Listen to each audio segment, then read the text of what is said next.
All right.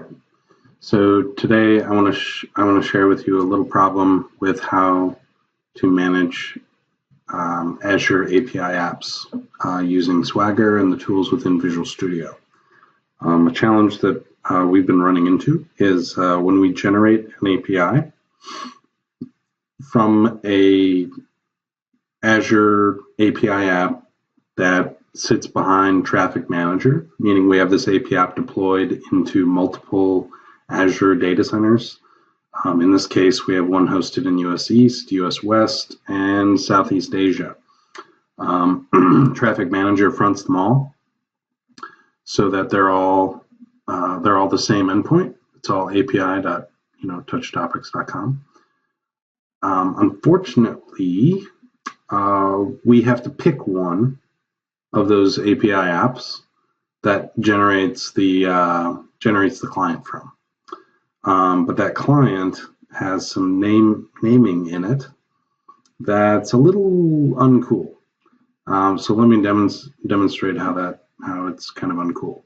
And the main reason why it's uncool is that because we select US East or US West or Southeast Asia, it's going to generate a folder and classes that all have those names.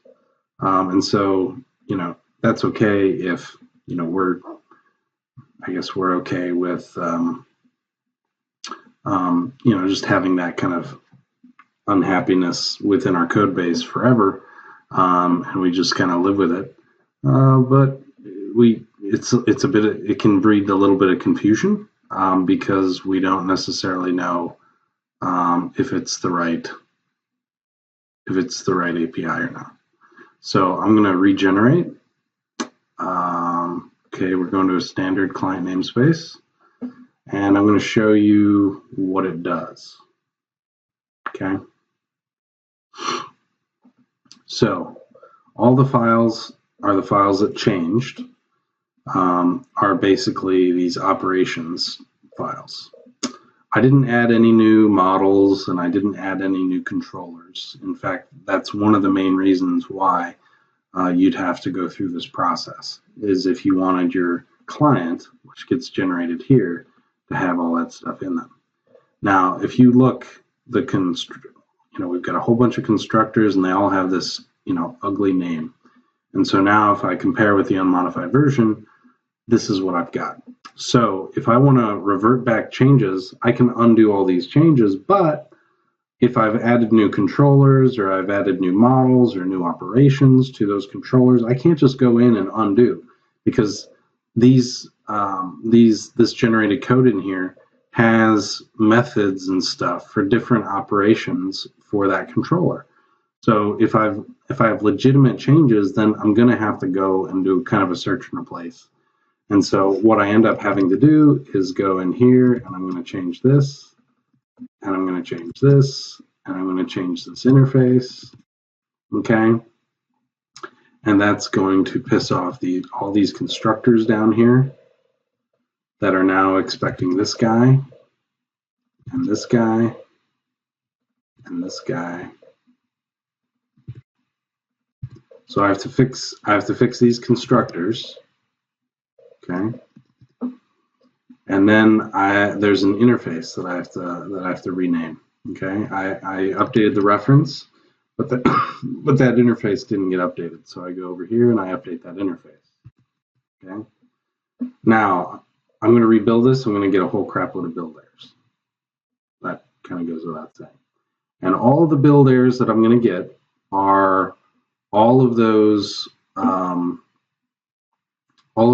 operations classes that you saw that were checked out. So you see, this is kind of a enumeration of them right here. But if you look at each one of these, wonderful, we have that class that's referenced there, right? And so now we're going to have to go and we're going to have to replace that. Now, I can very easily do a search and replace to take care of this. Okay, but I just have to be a little careful. Ooh. I have to be a little careful when I do this. All right, so I'm getting rid of this ugly name, and I'm going to replace it with the name that I want. And I've got 87 replacements. There we go. Now I'm going to rebuild this, and all my build errors should go away.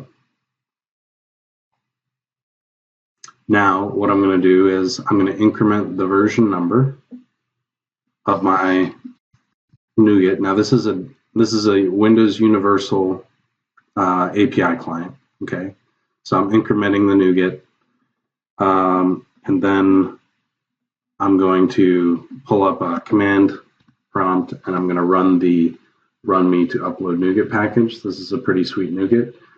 There's a NuGet package that will insert these PowerShell scripts into your project, and it makes it really drop dead easy to publish stuff to your NuGet server, which is really sweet. And then what I'm going to do is I'm just going to publish version 12. And I'm trying to show you all the dialogues. So it's going to confirm. I'm like, yep, okay. Off it goes. And now I've got my updated NuGet package that's ready to go.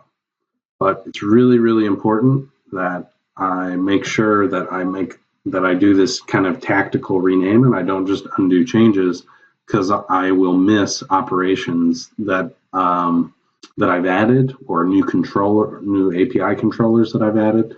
So I really need to make sure that I do a very surgical rename of this, of the API client.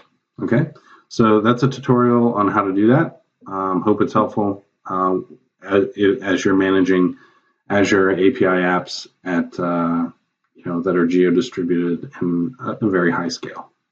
Thanks.